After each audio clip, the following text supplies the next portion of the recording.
começar, eu vou falar sobre as propriedades do som.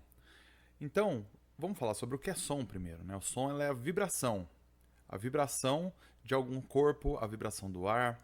Então, se a gente toca violão, por exemplo, você está vibrando as cordas do violão para poder produzir o som.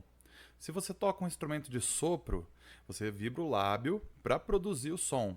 Tem a vibração do lábio para produzir o som.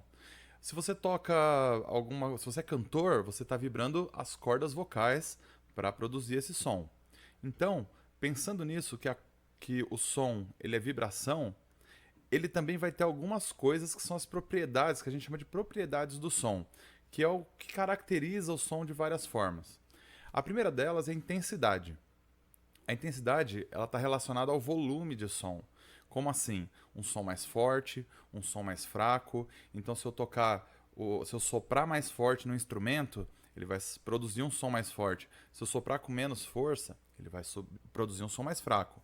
Se eu pensar, por exemplo, num violão, se eu tocar na corda do violão, se eu puxar a corda do violão ou tocar com a palheta com mais força, vai sair um som mais forte. Se eu tocar com mais suavidade, vai sair o som mais fraco. Então, essa é a intensidade, que é medida em decibéis, assim como qualquer tipo de som. Também tem a altura, né? A altura tem relação com ser mais agudo ou mais grave. O som ser mais agudo ou mais grave. Como assim? Se a gente tem o som é vibração, quando o som vibra, quando tem a vibração, ela tem uma quantidade de vezes que ela vibra por segundo. Por exemplo, a gente tem a nota Lá, que ela vibra 440 vezes por segundo. Se a gente tiver uma vibração mais rápida, a gente vai ter um som mais agudo, que é o que o pessoal chama de um som mais fininho, né? Aqui não, aqui na música a gente vai chamar de som mais agudo. Se a gente tiver uma vibração mais lenta, menos vibrações por segundo, a gente vai ter um som mais grave, que muitas vezes as pessoas falam que é um som mais grosso, né? Então aqui a gente vai ter um som mais grave. Então essa é a relação de altura de um som com outro. Som mais grave, mais agudo, som médio. Outra propriedade do som é o timbre. O timbre é aquela coisa que dá característica para o som.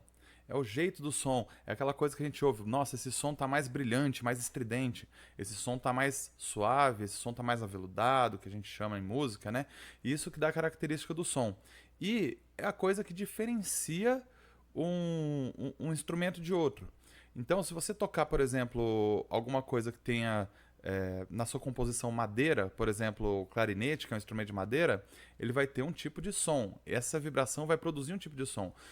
Se você pegar um instrumento que é produzido de outro material, um metal, por exemplo, como o trombone, o trompete, vai ter uma outra característica de som. Então aí a gente vai ter uma conjunção de coisas. Então, por exemplo, se eu tiver um instrumento mais agudo, feito de metal, ele vai soar de um jeito. Se eu tiver um instrumento mais grave e feito de madeira, vai soar de outro. E também a forma do instrumento ajuda nessa coisa do timbre. Então é por isso que a gente consegue diferenciar um instrumento do outro. Se eu pegar um clarinete e tocar um clarinete, eu sei diferenciar de uma tuba. Por causa dessa coisa do timbre. Olha, o som é diferente, o jeito é diferente, a altura é diferente, um é mais agudo, o outro é mais grave. Então tudo isso tem a ver com o timbre do instrumento. Outra coisa é a duração do som. A duração do som tem a ver com você tocar mais tempo, por mais tempo ou por menos tempo. Você vibrar o seu instrumento, né, o seu lábio por mais tempo ou por menos tempo. Então, cada uma dessas coisas influencia nas características do som.